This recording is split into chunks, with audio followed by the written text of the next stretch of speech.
Pessoal, bem rapidinho aqui, tá bom? Há quase 6 anos, quando eu descobri a fé reformada, e vocês sabem que ela muda muito a nossa cosmovisão, e obviamente, quando eu tive o primeiro contato com ela, primeiramente foi um impacto na questão das famosas doutrinas da graça, né? Acho que todo mundo passa por isso.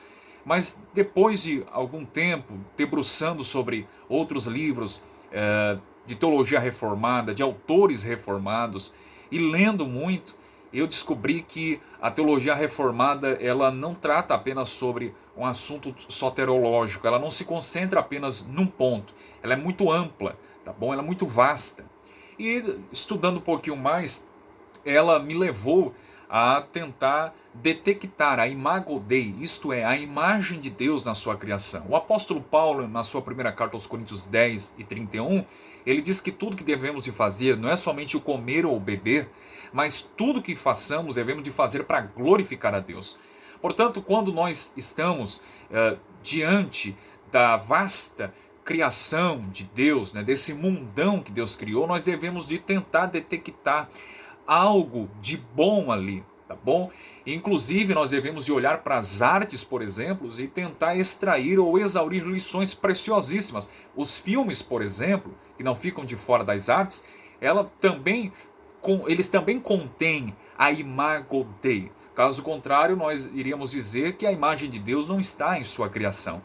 Então, como cristão reformado, nós devemos de detectar lições até mesmo de filmes, de séries. Você não deve assistir um filme ou uma série simplesmente para passar tempo, ou simplesmente porque gosta. Você deve de assistir algo, ver um filme, ver uma série, para glorificar a Deus, para tentar extrair lições preciosas para aplicar na sua vida e tentar fazer você refletir. E eu acho interessante porque ontem eu estava juntamente com a minha esposa assistindo esta série aqui da Netflix, The Walking Dead, que acabou de lançar a 10ª temporada, e nós acabamos de assistir ontem o último episódio da temporada 10, né?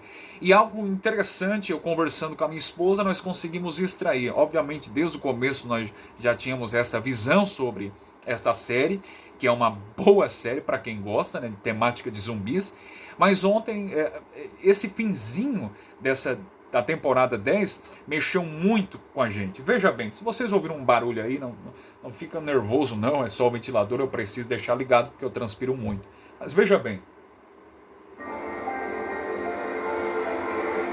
aqui é o momento que a Carol está num abismo e atrás dela uma multidão de zumbis, mortos-vivos, né?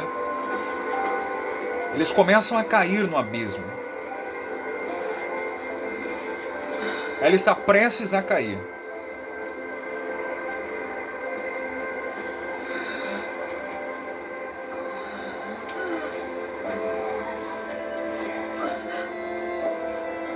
É o momento que aquela menininha Lídia puxa ela pela mão, né? Para ela não cair juntamente com o resto dos zumbis. Toda aquela massa que começa a cair, né?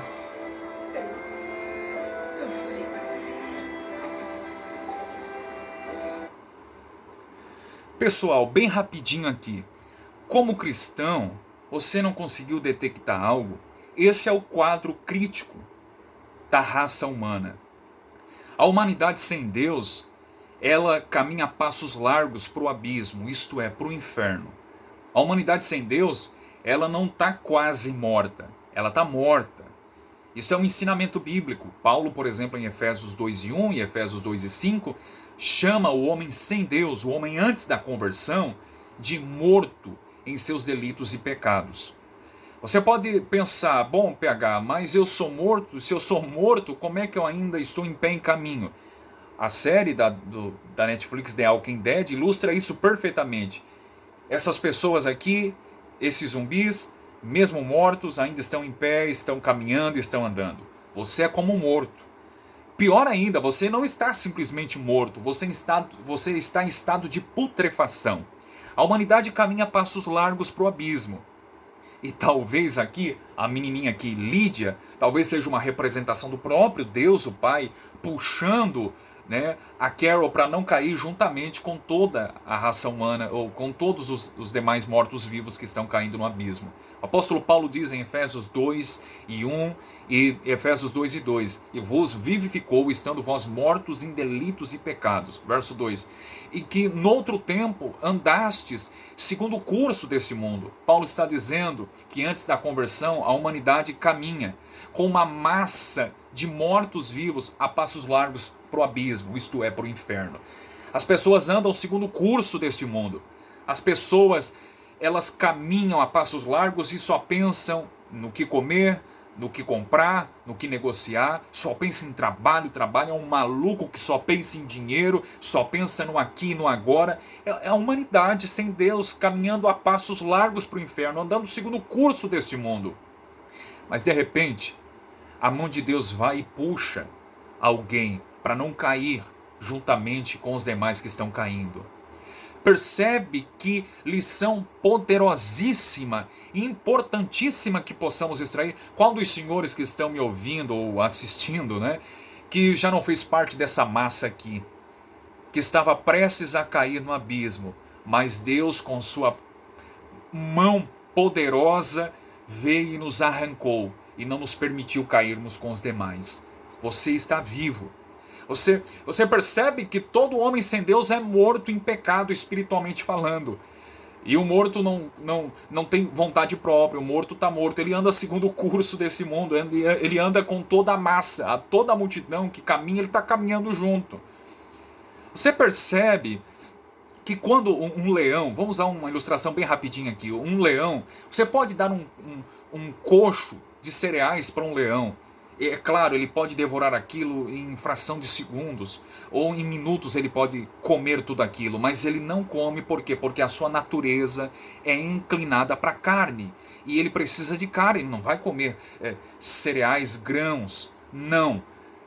Percebe que a natureza do homem sem Deus é inclinada para o pecado, é inclinada para o mal. Ele não quer,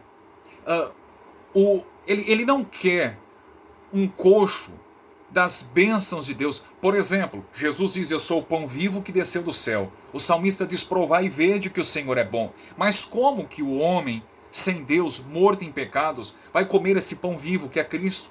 Como ele vai provar e ver que o Senhor é bom se a sua natureza inclinada, assim como o leão, pende para a carne, para as coisas deste mundo? É necessário uma intervenção divina e puxar e transformar o nosso coração de carne em um nosso coração de pedra, em um coração de carne, trazer um novo espírito e assim por diante.